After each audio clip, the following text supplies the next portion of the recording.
এবছর মাধ্যমিকের রাজ্যে অষ্টম হয়ে এলাকায় নজর কেড়েছে মালতীপুর বিধানসভার গোবিন্দপুর আসিফ মেহবুব।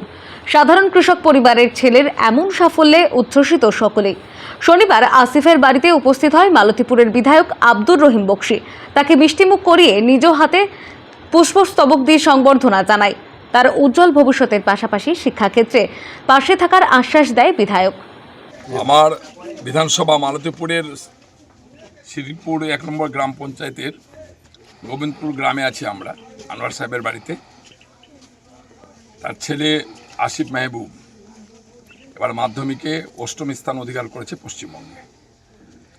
তার বাবার যতটুকু আনন্দ আছে নিশ্চয় আনন্দ হবে, গ্রামবাসী তার চাইতেও বেশি আনন্দ আছে, আর তার চাইতেও বেশি আনন্দ আছে আমার যে আমি এই এলাকার বিধায়ক।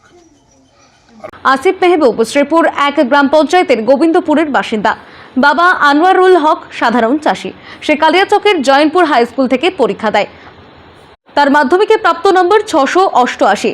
আসিফ বড় হয়ে চিকিৎসক হতে চায়, তবে আর্থিক বাধা কাটিয়ে সেই ইচ্ছা আসিফ পূরণ করতে পারে কিনা সেই নিয়ে সংশয়ে পরিবার। মালদা থেকে মাধব কুমার মণ্ডলের রিপোর্ট, টাইমলেস ডেপিকশন নিউজ।